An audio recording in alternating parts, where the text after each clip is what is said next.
Welcome to Anu Monga's tutorials at Alpha Technology channel. आज इस session में हम जावास्क्रिप्ट में ब्रेक और कंटिन्यू स्टेटमेंट कैसे यूज करते हैं उसके बारे में पढ़ेंगे। ब्रेक और कंटिन्यू स्टेटमेंट्स जंप स्टेटमेंट्स होते हैं जिसको कि हम फॉर लूप के अंदर यूज करते हैं। ब्रेक स्टेटमेंट का यूज होता है जब आपको किसी पर्टिकुलर कंडीशन पे लूप को टर्मिनेट करना हो, यानी कि खत्म करना हो कि लूप का एग्जीक्यूशन वहां पर रुक जाए, तो उसके लिए ब्रेक स्टेटमेंट यूज होता है। और नेक्स्ट जो कंटिन्यू स्टेटमेंट है वो यूज होता है कि अगर आपको पर्टिकुलर कंडीशन पे जो आगे के स्टेटमेंट्स हैं वो स्किप कराने हैं या इग्नोर करने हैं कि वो एग्जीक्यूट ना हो, उसके लिए कंटिन्यू स्टेटमेंट का यूज होता है। जैसे कि हमने नीचे एक एग्जांपल लिया जिसमें हमने एक फॉर लूप लगा रखा है 1 से लेके 100 तक, और उसमें हमने कंडीशन दी if i equal to 5 break, और i को प्रिंट किया हुआ है। तो इसमें सिर्फ i की 1 से लेके 4 तक वैल्यूज प्रिंट होंगी। जैसे ही i की वैल्यू 5 होगी आपका लूप ब्रेक हो जाएगा, टर्मिनेट हो जाएगा, आगे वो एग्जीक्यूट नहीं होगा। जबकि अगर हम इसी सेम कंडीशन पे कंटिन्यू को यूज करते हैं, जैसे कि मैंने नीचे वाले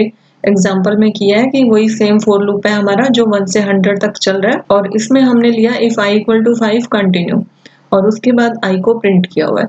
तो कंटिन्यू से क्या होगा, जब i की वैल्यू 5 होगी तो कंटिन्यू के जो बाद वाला स्टेटमेंट है वो स्किप हो जाएगा, यानी कि 5 के केस में डॉक्यूमेंट डॉट राइट वर्क नहीं करेगा। आपकी वैल्यूज पहले 1 से 4 तक प्रिंट होंगी, फिर 6 से लेके 100 तक। आप कंडीशंस के अकॉर्डिंग अपना एग्जीक्यूशन वेरी कर सकते हैं। अभी मैं एक एग्जांपल के थ्रू ब्रेक और कंटिन्यू कैसे यूज होता है वो आपको बताऊंगी, जिससे ये कंसेप्ट आपको क्लियर हो जाएगा। ये हमारा ब्रेक और कंटिन्यू का एग्जांपल है जिसमें मैंने एक साइड में नोटपैड का कोड खोला हुआ है और दूसरी साइड उसका ब्राउजर पे एग्जीक्यूशन खोला हुआ है।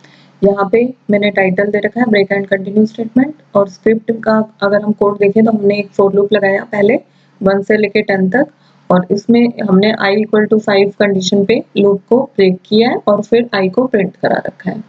उसके बाद मैंने दोबारा से एक फॉर लूप लगाया है 1 से लेके 10 तक, इसमें मैंने i इक्वल टू 5 पे कंटिन्यू किया है, और इसमें भी डॉक्यूमेंट डॉट राइट से हमने i को प्रिंट करा रखा है। अब अगर हम इसका एग्जीक्यूशन देखें तो यहाँ पे अगर ऊपर वाला फॉर लूप का एग्जीक्यूशन अगर हम देखें तो यहाँ पे सिर्फ 1 2 3 4 वैल्यूज प्रिंट हो रही है, क्योंकि जैसे ही i की वैल्यू 5 हुई लूप आपका ब्रेक हो गया, तो आगे वो वैल्यूज को प्रिंट नहीं करेगा।